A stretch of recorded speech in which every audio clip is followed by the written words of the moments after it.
Mike Sports. I'm your host, as always, Big Mike. The one and only. Yeah, I'm back!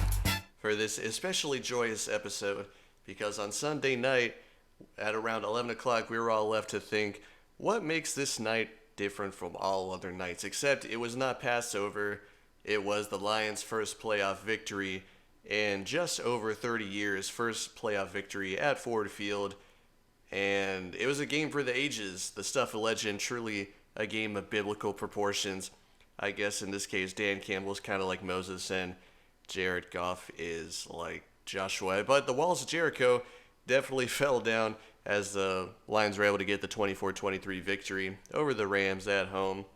And it was NFL films galore because of all the storylines and everything. The prodigal son, Matthew Stafford, returns and almost gets sacrificed at the altar, honestly.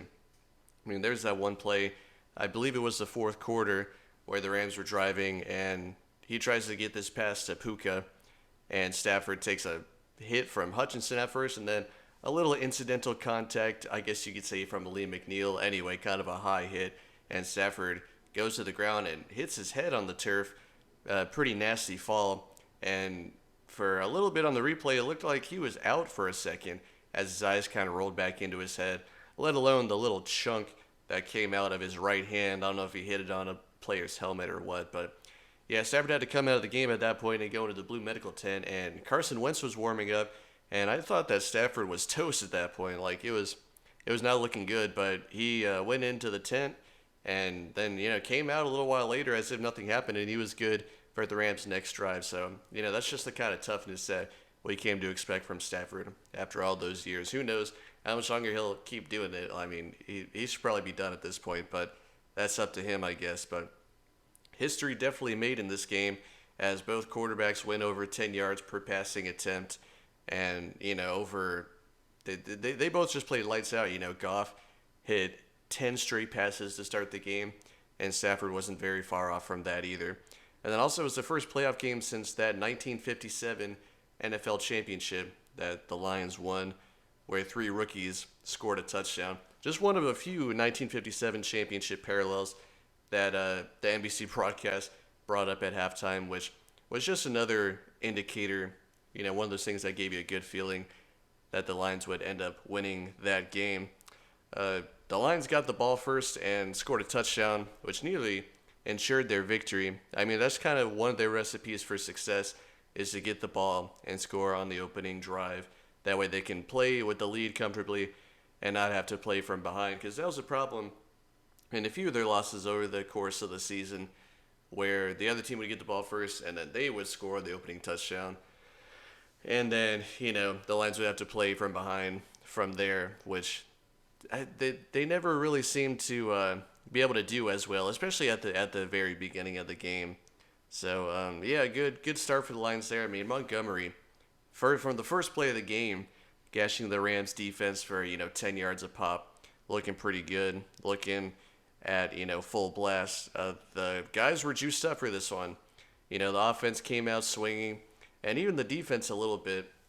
They kind of needed to relax a little bit at the beginning of the game because they were coming out super fiery, maybe a little bit too much.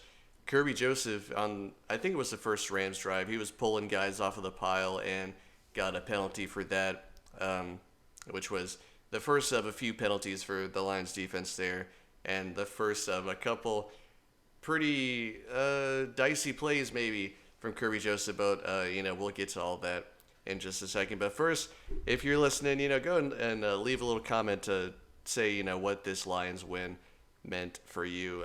Really interested in hearing what everybody has to say, because, it means a million different things to a million different people. So want to get the conversation going there. And then, of course, we can't cover a Lions game without covering some pretty questionable calls from the referees, which we'll get to as well. But, so the Lions get the ball first. They were able to do what they did, score the opening touchdown, and really set the tone for the game. Then the Rams responded by a red zone drive of their own, but that drive ended with a field goal as the Lions defense was really going bend, don't break mode. The Lions did have a couple defensive penalties on the drive, that aforementioned Kirby Joseph pulling a guy off the pile, just a little bit too aggressive from Kirby Joseph. The defense obviously trying to set the tone, and they're really pumped up and excited for this game. But, just kind of have to dial it back a little bit and play a little smarter. Use that energy and passion for something a little more productive and constructive.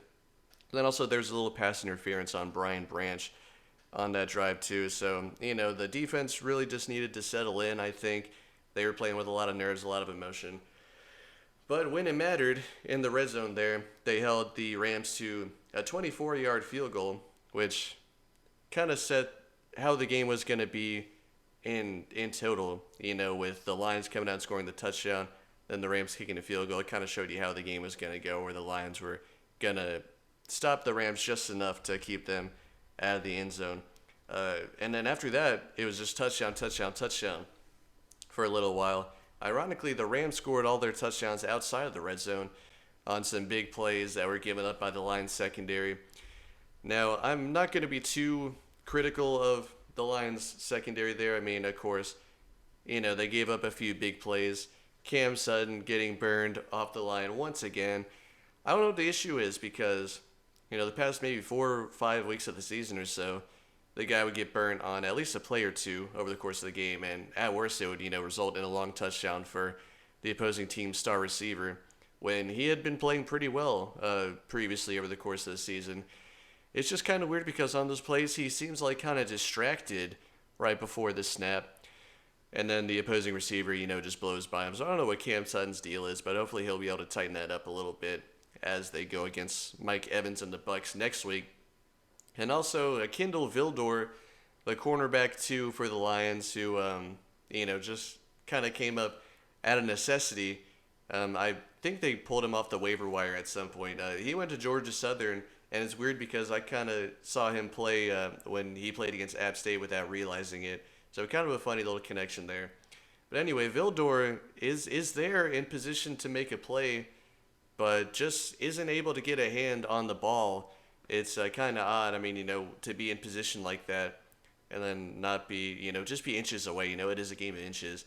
But yeah, on that touchdown pass to Tutu Atwell, he lays out for the ball and he's right there, but finger just couldn't get on it, and Atwell was gone from there. But the Lions were able to respond with touchdowns of their own, but they were just never quite able to pull away from the Rams. At one point it was 21-10 Lions, and then they just gave up another big play touchdown. So there's definitely something there where they're close to being able to potentially put a team away like that. It's just the big plays they do happen. It's weird because the past few weeks the Lions defense has been able to play tight when they have to. And then of course those big plays happen. Thinking about the Cowboys game where they had Dak Prescott sacked in the end zone for a safety, and then they give up that big play to CD Lamb, that kind of thing where they play really tight, but then just one moment, is all it takes. And then giving up 3rd and long conversions as well.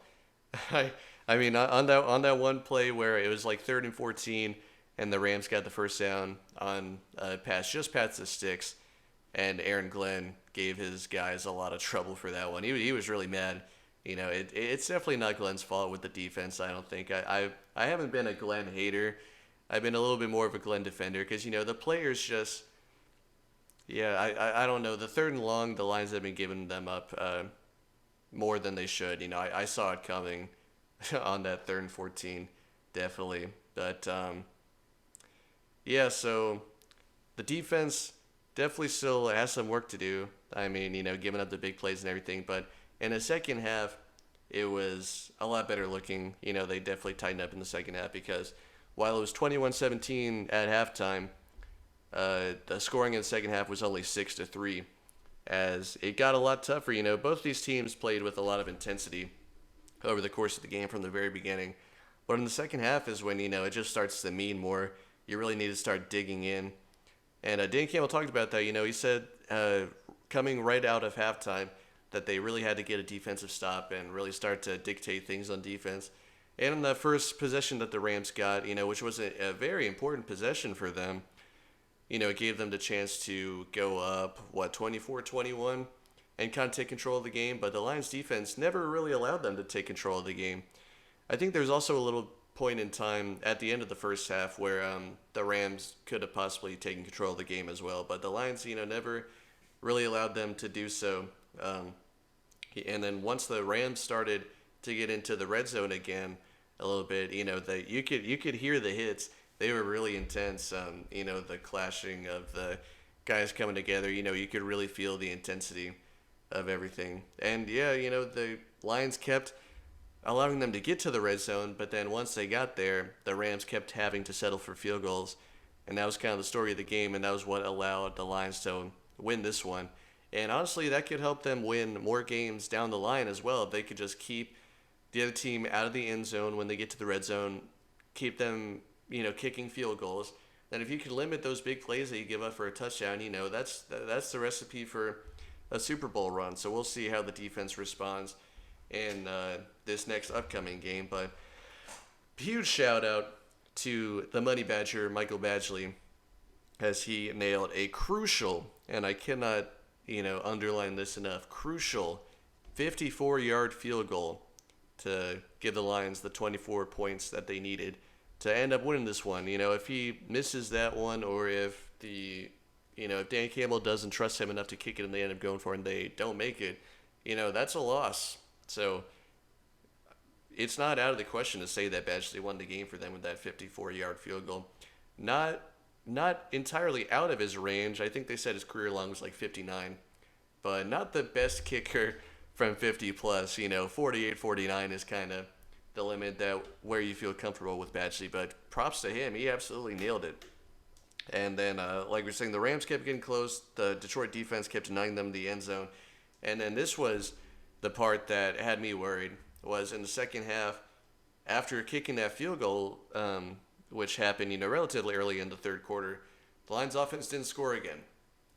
And it kind of gave me flashbacks of, 2014, that loss at Dallas in the playoffs, where in that game the Lions went up 14-0 and couldn't score in the second half, and ended up losing 24-20.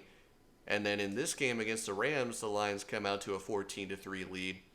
And then, the game becomes a nail-biter at the very end. So even when the Lions went up 14-3 in this game, I was already thinking about that Dallas game. But, yeah, so the offense sputtered. Goff, he'd never made, like, the actual critical mistake, like the turnover that could have happened when he was pressured and he flung the ball backwards trying to get to Brock Wright, and luckily Brock Wright fell on it. That could have been a game breaker. And then there was that one, I'm pretty sure it was third down, where Goff stumbles over his own offensive lineman and falls down. Kind of a pity at that point.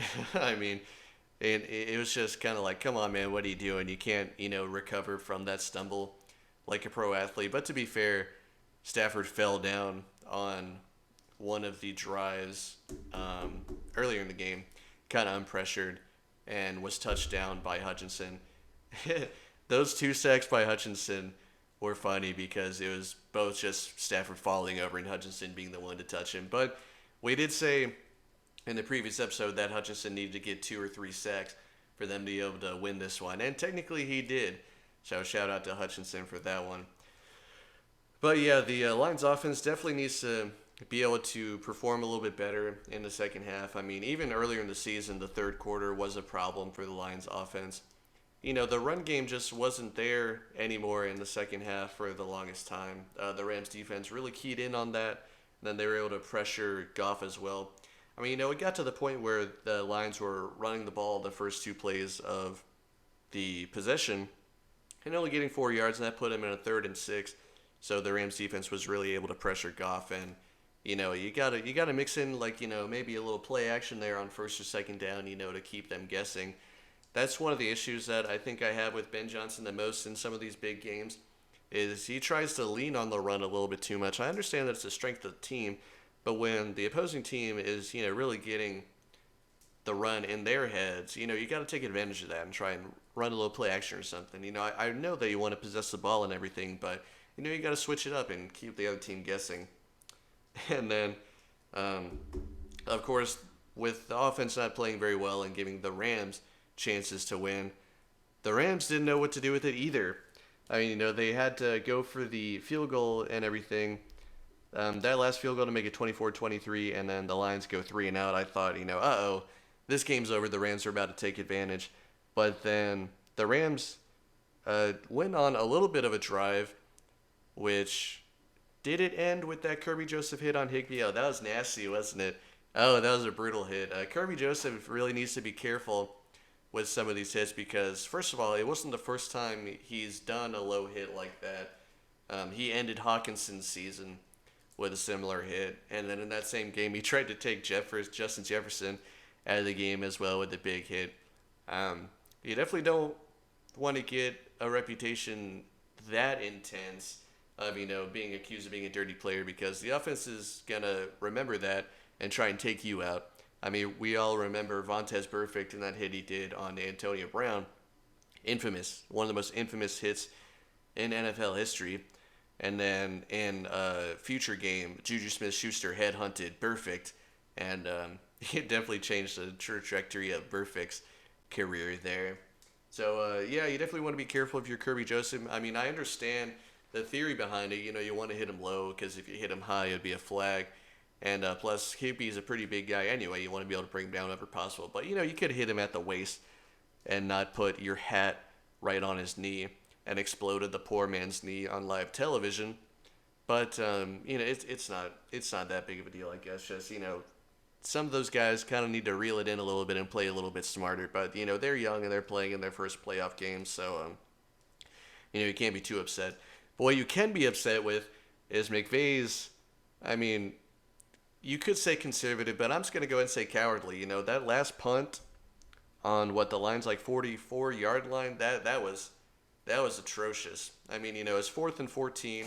It's like a 61-yard field goal, which, Maher, he could have hit it, whatever, if you tried it. I would rather try the field goal if I was in his shoes instead of punting it because either way, you still have to make the Lions offense go 3 and out. You kind of you understand, why he's punting, I guess, because the Lions offense hadn't done anything the whole second half, frankly, but especially those last 2 drives that they had. You really want to rely on your defense there, but, there's no guarantee that you're going to see the ball again. And plus, with the Lions holding a lead at the end of the game and having the ball in their hands, that's the strength of their team. Like, it doesn't matter how poorly they had fared the past couple drives. You ended the game exactly how the Lions wanted to end the game, in which, I'll take it. Like, thanks, Sean. You're the man for that. But, definitely a questionable decision there. And, one that he came to regret because the Lions did not give the ball up after that. They were able to get that crucial first down on that St. Brown catch. And then, the game was over. They were able to kneel it out. And that was another thing, too. They only had the one timeout at the end of the game there. Because they had to burn a couple over the course of the game just because the crowd was so loud. So, the Rams definitely had their opportunities to win this one. It just came down to, the decision making and just the luck of it all, I guess, So, big win for the Lions, though, definitely. We thank the Rams again for some of those decisions. And, got to thank the fans, too, for being so loud and being able to carry the Lions home to win the day. So, we're looking forward to this Buccaneers game, which I personally think the Buccaneers don't really stand a chance in this one.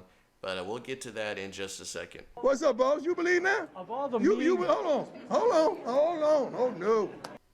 All right, now it's time for the fun part, and that is the Lions' potential perhaps path to a Super Bowl. And the first step on that path is, of course, to play the Tampa Bay Buccaneers here. And the Lions are favored by 6.5 points in this one. And honestly, I would take that because I think that the Lions have a really good shot to really crack this one open and win by at least 1 touchdown. Because, props to the Buccaneers for making it this far and really rallying at the end of the season to win the division and make the playoffs and win their playoff game against the Eagles to get into this situation. But the Buccaneers, I think, are really vulnerable in this one because, in that last game, obviously they had the opportunity to play at home and they made the most of it against that Eagles team, which was just limping into the end of the season. I really wanted the Lions to be able to face Matt Patricia, obviously for a chance to go to the NFC Championship. But unfortunately for the Eagles and him, they had to win a game first to get to that point, which they were not able to do or even get close to doing. But yeah, when the Buccaneers come to town, their defense is suspect at times, especially in the secondary. And, I don't know if they're going to travel all that well. Obviously you can make your criticisms about the Lions defense and their secondary, but they're going to have the advantage of playing at home. And, they play pretty well there. They played a lot better over these past few weeks. That Cowboys game, they played really well against the Cowboys. Now, you could also say that the Cowboys offense hasn't played very well in these past few games anyway. But, give the Lions defense credit where it's due. They've really stepped up to the plate and everything. And plus, earlier in the season, the Lions in Tampa beat the Buccaneers 20-6 with a whole bunch of injuries. They had Craig Reynolds carrying the load in that game at running back because Montgomery went out with his rib injury and Gibbs was injured anyway. And so they really had to rely on the defense and Goff in his passing game to win that one. And, when they were able to do that against the Buccaneers, now granted, this was during the time where the Buccaneers were kind of struggling, but the fact that the Lions were able to do that in their building with all of the things going against them, and now they get to come to Detroit where they're going to be fully healthy for the most part. All these guys on the injury report, I'm pretty sure are going to play, like Anzalone up there, and Ragnow is going to play and everything. So they're going to be healthy for the most part. With that backing and with that home crowd and with the energy of just the whole situation, I mean, the Lions finally got that monkey off their back where they've won the playoff game. And so now it's just playing with house money, Just cut it loose and do whatever you want. I mean, the pressure's off. And like Stafford said at the end of last game, go out there and win it all. Why not the Lions, And I think that the Lions really have a real drive to, go out there and perform and keep playing and win that I don't think, frankly, that the Buccaneers can match. And going away from the whole spirit thing, the Buccaneers offense, they have weapons and everything. They have Rashad White, who's played really well. Of course, they have Mike Evans, low-key, one of the best receivers of his generation. Godwin's questionable in this one. I don't know at what kind of level he'll play at. But another kind of ace that I think the Lions have in their pocket is that Mike Evans doesn't always perform at, this high level. I mean, there have been times during his career where he's laid goose eggs in big games. Now, of course, Marcus Lattimore for the Saints usually is the reason for that. But, who's to say that, the Mike Evans won't disappear in this one? And, maybe the Lions secondary can finally start to put some things together and, play with more confidence. And, Sutton can play better, out there covering the number one receiver. And then at whatever level Godwin is able to play at, he'll have Brian Branch on him most likely for the good part of the game. And Brian Branch has played really well over the course of the season. Of course, he had that one defensive pass interference call that happened early on in the game. And the referees in that Rams game kind of let them play anyway. There was some hand fighting and all that stuff. But yeah, I have more confidence in the Lions defense in this one than I do the Buccaneers defense for all those reasons. And the Buccaneers offense doesn't always perform at a super high level. I know that Baker played really well in the game at home against the Eagles, but then again, that was against the Eagles. Pretty bad defense. And at home, and I don't know if he'll be able to operate quite as well in such a noisy environment as Ford Field on Sunday. So yeah, I don't see why this can't just be a Lions blowout and give them all the momentum in the world as they go into the NFC Championship game. And then, I don't think it's written in stone the opponent that the Lions would potentially play in the NFC Championship game. That is a red-hot Packers team And the 49ers better be ready for what they're going to see because, I mean, the Packers team, in all respects, is firing on all cylinders. I mean, the defense played really well for 3 quarters. They didn't really start giving up a whole lot of points to Dallas until the backups came in. And then, Jordan Love is playing, out of his mind and really showing us what he can do with all the young playmakers that they have there. So the 49ers better not take a win for granted because, the Packers are ready to make some noise themselves. And, they've been playing still, and the 49ers had the week off. So, you got to be careful. It could be like a baseball situation where you've been sitting down and resting for too long that you may not be able to match the intensity of the other team. And so, it'll be really interesting. Even if the 49ers do win, it could end up being a close game, and they could be pretty sapped. And then, the Lions, if they win this game against the Buccaneers, would end up going into that building with all the momentum in the world if they, potentially blow out the Buccaneers, God willing. And so that would give the Lions a good chance if they have to go to San Francisco to play the game.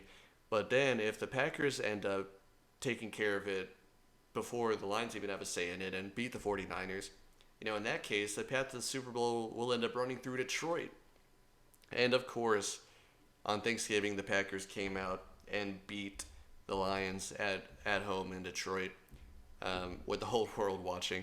But if the Packers came to Detroit for an NFC Championship, I think I would still lean Lions because, that loss to the Packers came at kind of a low point in the Lions season, honestly, because it was around the time where they were struggling to beat the Bears and stuff like that. And, they'll have the film to look at, they'll have everything kind of going their way a little more, I think, than in the previous game. So, yeah, I would still like the Lions in that game if the Packers came over because, the atmosphere would be a lot different.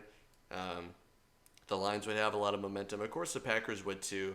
But, I think I would give the edge to the Lions in that scenario because, going in and beating the Lions in Detroit in that environment twice in a row, that would be really difficult. So I think that with all the preparation and all the momentum and all things considered, I think I'd favor the Lions in that one. Plus, in the big moment, NFC Championship game, what's the biggest game that Jordan Love's played in his career, in his lifetime?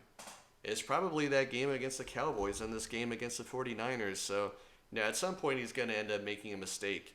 I mean, he's not, he's looked really good the past several weeks, but, it's not like he's the greatest quarterback who's ever lived. Not yet, at least. But, so, it's possible that the moment could get to him if it really came down to it. So, yeah, I'm really confident in the Lions here. Obviously, there's a valid path to the Super Bowl. I mean, it's there. It doesn't take too much stretch of an imagination to put them there, especially with them, getting hot at just the right time and really being able to play well in these really tight situations and all that stuff. So, yeah, it's entirely possible that they could make a run as early as this season, and you better be careful about them next season because if Brad Holmes can have the kind of offseason that he had this past offseason, just think of just how much better the Lions would end up being and just how much better primed they would be for a deep playoff run. So, yeah, we're really confident in what we're seeing here. I think it's going to be a win by the Lions on Sunday by more points than you think.